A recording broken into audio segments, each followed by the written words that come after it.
The rain drummed against the roof of the old cabin as I sat on the creaking wooden floor, staring at the flickering candle.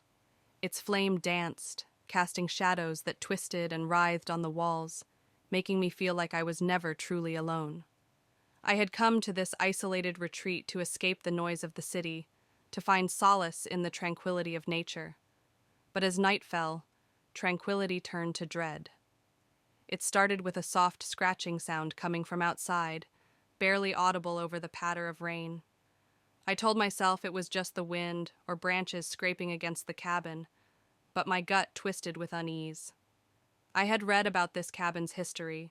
Locals whispered of a spirit that roamed the woods, restless and vengeful. I shook off the thought. It was just a story to keep children in line.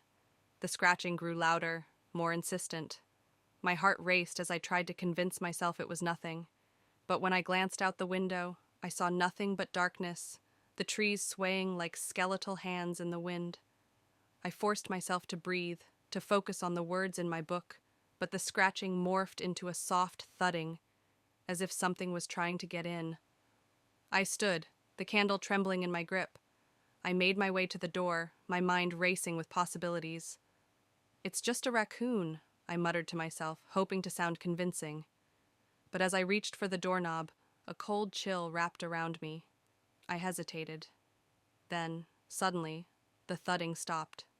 Silence enveloped the cabin, so thick I could hear my own heartbeat. I stood there, frozen, waiting for the sound to return. Minutes felt like hours. Just as I began to relax, the door rattled violently, sending me stumbling back.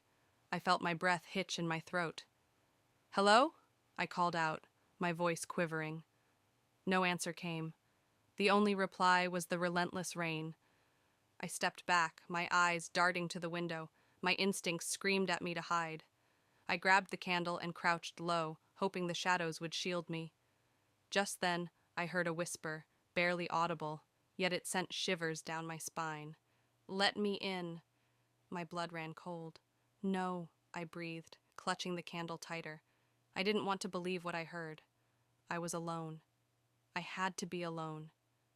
But then the thudding resumed, this time with a deliberate rhythm, like a heartbeat. I forced myself to peer through a crack in the boards covering the window. In the dim light, I saw a figure standing just outside. It was indistinct, cloaked in darkness, but I could feel its gaze boring into me. "Let me in." It echoed again, the voice hauntingly familiar. I recoiled. I had heard that voice before, my sister's. She had vanished years ago, lost in these very woods. My heart pounded as I stood, paralyzed by terror. "Please," it pleaded. "I'm so cold." The candle flickered wildly, and for a moment I felt a surge of defiance. "You're not her," I shouted, my voice trembling. "You're not real." The figure shifted, stepping closer to the light. I could see its features now, warped and twisted, eyes hollow and dark. A smile stretched across its face, a smile that was not a smile at all. I backed away, but there was nowhere to go. "Let me in," it whispered again, and I knew with dreadful certainty that whatever stood before me was not my sister. With a final rush of adrenaline, I bolted for the back door, desperate to escape the nightmare that had come for me. The candle snuffed out, plunging me into darkness, and the thudding behind me grew louder, echoing my frantic heartbeat.